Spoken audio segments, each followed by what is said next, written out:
or this year's election was really tough because we were expecting students to get involved because the audience of this year, majority is first years. So they're not involved much on SSC as a whole.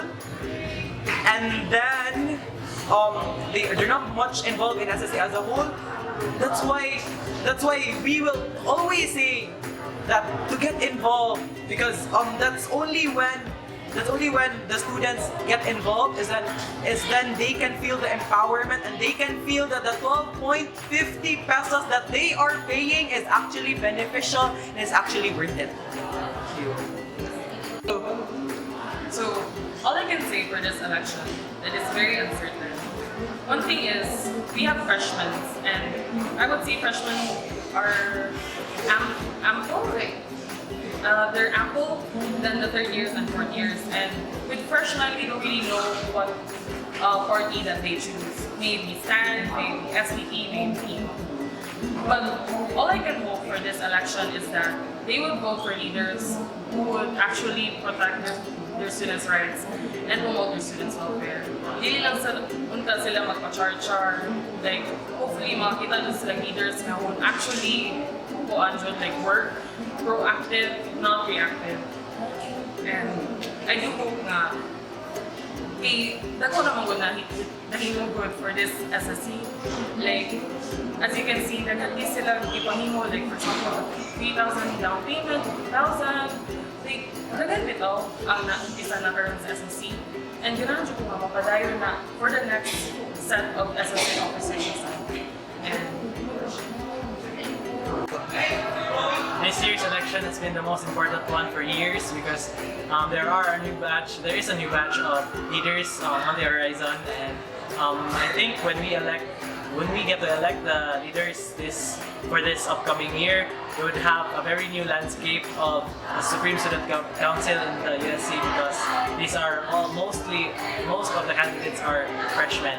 So I am very much excited, and so far for the elections, I am hopeful. What can I say about this year's elections? Well, I think it's very, compared to the other elections,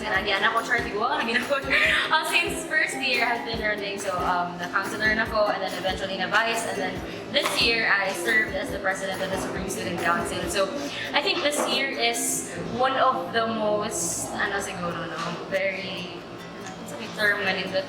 Basta more siya, dili kayo siya nakagubot, no? Pero gubot siya in terms of social networking sites, social media. So we can see all the shades and teas being spilled by people. So there are also a lot of games being played by people. Like, we try sila divert sa ilang previous nga personality as a party. They try to rebrand themselves, no? So that's also given with a new set of Carolinians, so the first years that we have here in the university. So apparently, I really don't think that the time was perhaps enough for all the candidates to showcase all their platforms, present themselves to the Carolinians, because naging kitong mga holidays, and then siguro na nawala na gani ang nawala na sa mind sa Carolinians kung kinsa na to ang mga ni-campaign sa ilang rooms, sana.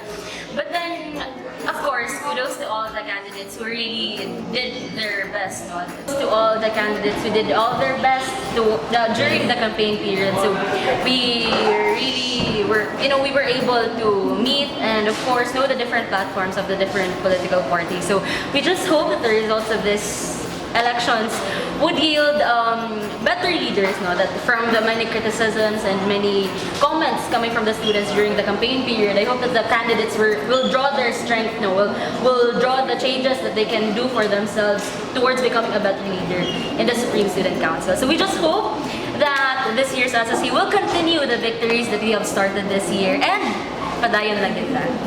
Thank you. Thank you.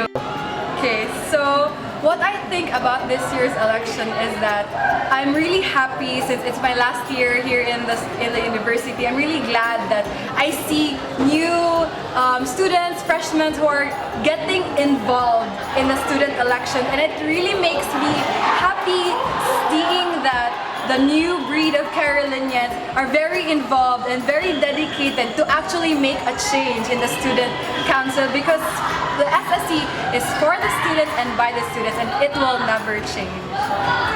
Thank